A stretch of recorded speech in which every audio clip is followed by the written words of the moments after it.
ಎಲ್ಲರಿಗೂ ನಮಸ್ಕಾರ. ಅಡುಗೆ ಅರಮನೆಗೆ ಸ್ವಾಗತ. ನಾನಿಮ್ಮ ಸೌಮ್ಯ. ರೈಸಿಂದ ಅನೇಕ ರೀತಿಯ ನಾವು ಕಿಚಡಿನ ಮಾಡ್ತೀವಿ. ಅದೇ ರೀತಿ ಮಿಲೆಟ್ಸಿಂದನೂ ಹಾಗೆ ನಾವು ಅನೇಕ ರೀತಿಯ ಕಿಚಡಿನ ಮಾಡ್ತೀವಿ. ಆದರೆ ಇವತ್ತಿನ ವಿಡಿಯೋದಲ್ಲಿ ನಾನು ಓಟ್ಸಿಂದ ಹೇಗೆ ಕಿಚಡಿ ಮಾಡೋದು ಅಂತ ತೋರಿಸ್ತಾ ಇದ್ದೀನಿ. ಒಂದು ರೀತಿಯ ಡಿಫ್ರೆಂಟ್ ಆದ ರೆಸಿಪಿ. ಟೇಸ್ಟ್ ಅಂತೂ ತುಂಬಾ ಚೆನ್ನಾಗಿರುತ್ತದೆ. ಇದ್ರ ಜೊತೆಗೆ ಡಯಟ್ ಮಾಡುವವರಿಗೆ ಇದೊಂದು ಒಳ್ಳೆ ರೆಸಿಪಿ ಅಂತಲೇ ಹೇಳ್ಬೋದು. ಬೆಳಗ್ಗೆ ಬ್ರೇಕ್ಫಾಸ್ಟ್ ಅಥವಾ ನೀವು ಸಂಜೆ ಲಂಚ್ ಟೈಮಲ್ಲಿ ಇದನ್ನು ಮಾಡ್ಕೊಳ್ಳಿ. ಹೇಗೆ ಮಾಡ್ಕೊಳ್ಳೋದಂತ ನೋಡ್ಕೊಳ್ಳಿ. ನಾನಿಲ್ಲಿ ಗ್ಯಾಸ್ ಆನ್ ಮಾಡಿ ಒಂದು ಪಾತ್ರೆನ ಬಿಸಿ ಮಾಡ್ಕೊತಾ ಇದ್ದೀನಿ. ಅದಕ್ಕೆ ನಾನಿಲ್ಲಿ 3-4 ಟೇಬಲ್ ಸ್ಪೂನ್ ಆಗುವಷ್ಟು ಎಣ್ಣೆನ ಹಾಕ್ತಾ ಇದ್ದೀನಿ. ನೀವು ಎಣ್ಣೆ ಬದಲಿಗೆ ಇದಕ್ಕೆ ತುಪ್ಪನ ಹಾಕಿ ಅಥವಾ ಬೆಣ್ಣೆನ ಹಾಕಿನೂ ಮಾಡ್ಬೋದು. ಅದಕ್ಕೆ ಸ್ವಲ್ಪ ಒಗ್ಗರಣೆಗೆ ನಾನಿಲ್ಲಿ ಸಾಸಿವೆನ ಹಾಕ್ಕೊತಾ ಇದ್ದೀನಿ. ಸಾಸಿವೆ ಜೊತೆಗೆ ನಾನಿಲ್ಲಿ ಒಂದು ಮೆಣಸನ್ನ ಹಾಕ್ತಾ ಇದ್ದೀನಿ. ನೀವು ಖಾರಕ್ಕೆ ಎಷ್ಟು ಬೇಕೋ ಅಷ್ಟು ಹಾಕ್ಕೊಳ್ಳಿ. ಮತ್ತು ನಾವು ಅದಕ್ಕೆ ಬೇರೆ ಪೌಡ್ರ್ ಸೇರಿಸ್ತೀವಿ ಖಾರದ್ದು. ಹಾಗಾಗಿ ನಾನಿಲ್ಲಿ ಒಂದು ಮೆಣಸನ್ನ ಹಾಕ್ತಾ ಇದ್ದೀನಿ. ಜೊತೆಗೆ ಕರ್ಬೇವಿನ ಸೊಪ್ಪನ್ನ, ಹಾಗೆ ನಾನೊಂದು ಸ್ವಲ್ಪ ಗೋಡಂಬಿನ ಹಾಕ್ಕೊತಾ ಇದ್ದೀನಿ. ಈ ಗೋಡಂಬಿ ನಿಮಗೆ ಆಪ್ಷನ್, ಬೇಕಾದರೆ ಹಾಕ್ಕೊಳ್ಳಿ, ಇಲ್ಲ ಅಂದರೆ ತೊಂದರೆ ಇಲ್ಲ. ಅದಕ್ಕೆ ನಾನಿಲ್ಲಿ ಒಂದು ಈರುಳ್ಳಿನ ಸಣ್ಣ ಕಟ್ ಮಾಡಿ ಇದನ್ನು ಹಾಕ್ಕೊಂಡು ಕೆಂಪಗಾಗೋ ತನಕ ಫ್ರೈ ಮಾಡ್ಕೊತೀನಿ. ನೀವು ಈರುಳ್ಳಿನ ನೀಟಾಗಿ ಕೆಂಪಗಾಗೋ ತನಕ ಫ್ರೈ ಮಾಡ್ಕೊಳ್ಳಿ.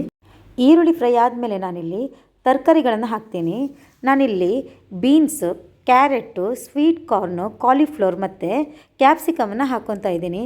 ನೀವು ಇದೇ ತರಕಾರಿ ಹಾಕಬೇಕಂತಿಲ್ಲ, ನಿಮ್ಗೆ ಯಾವ ತರಕಾರಿ ಇಷ್ಟ ಆಗುತ್ತೆ ಅದನ್ನು ಹಾಕ್ಕೊಳ್ಳಿ. ಇದ್ರ ಜೊತೆಗೆ ನೀವು ಹಸಿರು ಬಟಾಣಿ ಇದ್ದರೆ ಅದನ್ನು ಹಾಕ್ಕೊಳ್ಳಿ. ಇದೆಲ್ಲ ಒಂದು 2 ನಿಮಿಷ ನೀಟಾಗಿ ಫ್ರೈ ಆಗಬೇಕು. ಫ್ರೈ ಆಗೋ ತನಕ ನೀವು ಅದನ್ನು ಎಣ್ಣೆಯಲ್ಲೇ ಫ್ರೈ ಮಾಡ್ಕೊಳ್ಬೇಕು. ನೀವು ನೀರೇನು ಹಾಕಕ್ಕೆ ಹೋಗಬೇಡಿ. ಎಣ್ಣೆಯಲ್ಲಿ ಒಂದು 2 ನಿಮಿಷ ಫ್ರೈ ಆಗಲಿ. ನೋಡಿ, ಇದು ಫ್ರೈ ಆಗ್ತಾ ಇದೆ. ಇವಾಗ ನಾನು ಇದಕ್ಕೆ ಸ್ವಲ್ಪ ಶುಂಠಿ ಬೆಳ್ಳುಳ್ಳಿ ಪೇಸ್ಟ್ನ ಹಾಕ್ಕೊತಾ ಇದ್ದೀನಿ. ನಿಮಗೆ ಶುಂಠಿ ಬೆಳ್ಳುಳ್ಳಿ ಪೇಸ್ಟ್ ಬೇಡ ಅಂತ ಅನಿಸಿದರೆ ನೀವು ಮುಂಚೆನೇ ಸ್ವಲ್ಪ ಬೆಳ್ಳುಳ್ಳಿನ ಸಣ್ಣ ಸಣ್ಣ ಪೀಸ್ ಮಾಡಿ ಒಗ್ಗರಣೆಗೆ ಹಾಕ್ಕೊಳ್ಳಿ. ಇವಾಗ ನಾನಿಲ್ಲಿ ಒಂದು ಟೊಮೊಟೊನ ಹಾಕ್ಕೊಂಡು ಇದನ್ನೆಲ್ಲ ಸಾಫ್ಟ್ ಆಗೋ ತನಕ, ಅಂದರೆ ಟೊಮೊಟೊ ಕಂಪ್ಲೀಟಾಗಿ ನಿಮಗೆ ಸಾಫ್ಟ್ ಆಗಬೇಕು, ಹಾಗೆ ತರಕಾರಿನೂ ಕಂಪ್ಲೀಟಾಗಿ ಬಾಯ್ಲ್ ಆಗಬೇಕು. ಆ ಥರ ನೀವು ನೀಟಾಗಿ ಇದನ್ನು ಬೇಯಿಸ್ಕೊಳ್ಳಿ. ಇವಾಗ ನಾನು ಇದಕ್ಕೆ ರುಚಿಗೆ ಎಷ್ಟು ಬೇಕು ಅಷ್ಟು ಉಪ್ಪನ್ನ ಹಾಕ್ಕೊತಾ ಇದ್ದೀನಿ. ಹಾಗೆ ಸ್ವಲ್ಪ ಅರಿಶಿನ ಪುಡಿನ ಹಾಕ್ಕೊಂಡು ಒಂದು 5 ನಿಮಿಷ ಇದನ್ನು ಬೇಯಿಸ್ಕೊತೀನಿ. ತರಕಾರಿಗಳೆಲ್ಲ ನೀಟಾಗಿ ಬೇಯಬೇಕು, ಜೊತೆಗೆ ಟೊಮೊಟೊ ಕಂಪ್ಲೀಟಾಗಿ ಸಾಫ್ಟ್ ಆಗಬೇಕು. ಇವಾಗ ನಾನು 1 ಬೌಲ್ ಆಗುವಷ್ಟು ಓಟ್ಸ್ನ ತೊಗೊಂಡಿದ್ದೀನಿ. ಈ ಓಟ್ಸ್ನ ಇದಕ್ಕೆ ಹಾಕ್ಕೊಂಡು ಒಂದು 2 ನಿಮಿಷ ಹಾಗೆ ಅದನ್ನು ಫ್ರೈ ಮಾಡ್ಕೊಳ್ಳಿ. ನೀವು ಒಂದು 2 ನಿಮಿಷ ಫ್ರೈ ಮಾಡ್ಕೊಂಡಿದ ಮೇಲೆ ಇದಕ್ಕೆ ನೀರನ್ನ ಹಾಕ್ಕೊಳ್ಳಿ. ನಾನಿಲ್ಲಿ 1 ಬೌಲ್ ಓಟ್ಸಿಗೆ 4 ಬೌಲ್ ಆಗುವಷ್ಟು ನೀರನ್ನ ತೊಗೊಂಡಿದ್ದೀನಿ.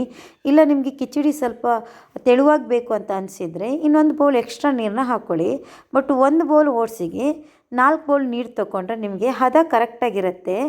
ನೀರನ್ನ ನಿಮಗೆ ಹೇಗೆ ಬೇಕು ಹಾಗೆ ನೋಡಿಕೊಂಡು ಸೇರಿಸ್ಕೊಳ್ಳಿ. ಗಟ್ಟಿ ಬೇಕಾದರೆ 1 ಬೌಲ್ ಕಡಿಮೆನ ಹಾಕಿ, ಇಲ್ಲ ಇನ್ನೊಂದು ಸ್ವಲ್ಪ ತೆಳು ಬೇಕಂತ ಅನಿಸಿದರೆ 1 ಬೌಲ್ ಜಾಸ್ತಿನೇ ಹಾಕ್ಕೊಳ್ಳಿ. ಇದನ್ನೆಲ್ಲ ಹಾಕಿ ನೀವು ಒಂದು 5 ನಿಮಿಷ ನೀಟಾಗಿ ಬಾಯ್ಲ್ ಮಾಡ್ಕೊಳ್ಳಿ. ನೋಡಿ, ಇದು ಈ ಥರ ಆದಮೇಲೆ ನಾನು ಇದಕ್ಕೆ 2 ಟೇಬಲ್ ಸ್ಪೂನ್ ಆಗುವಷ್ಟು ಬಿಸಿಬೇಳೆಬಾತ್ ಪೌಡ್ರನ್ನ ಹಾಕ್ಕೊತಾ ಇದ್ದೀನಿ. ಬಿಸಿಬೇಳೆಬಾತ್ ಪೌಡ್ರು ನಿಮ್ಮ ಹತ್ರ ಇಲ್ಲ ಅಂತ ಇದ್ದರೆ ನೀವು ಅದಕ್ಕೆ ಸಾಂಬಾರು ಪುಡಿನಾದರೂ ಹಾಕ್ಕೊಳ್ಳಿ, ತೊಂದರೆ ಇಲ್ಲ.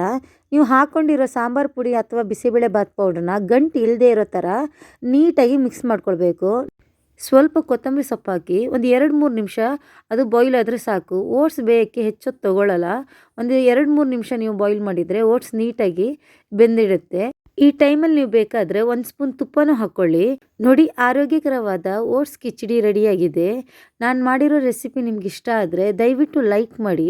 ಹಾಗೆ ನನ್ನ ಚಾನಲ್ನ ಸಬ್ಸ್ಕ್ರೈಬ್ ಮಾಡದೆ ನೋಡ್ತಾ ಇದ್ದರೆ ದಯವಿಟ್ಟು ಸಬ್ಸ್ಕ್ರೈಬ್ ಮಾಡ್ಕೊಳ್ಳಿ. ಹಾಗೆ ಅಲ್ಲಿರುವ ಬೆಲ್ ಐಕಾನ್ನ ಪ್ರೆಸ್ ಮಾಡಿ. ನೀವು ಇವತ್ತೇ ಈ ಕಿಚಡಿನ ಮನೆಯಲ್ಲಿ ಟ್ರೈ ಮಾಡಿ ನೋಡಿ. ಹೇಗೆ ಬಂದಿದೆ ಅಂತ ನನಗೆ ಕಮೆಂಟ್ ಮೂಲಕ ತಿಳಿಸೋದು ಮಾತ್ರ ಮರಿಬೇಡಿ. ವಿಡಿಯೋ ನೋಡಿದ್ದಕ್ಕಾಗಿ ಧನ್ಯವಾದಗಳು.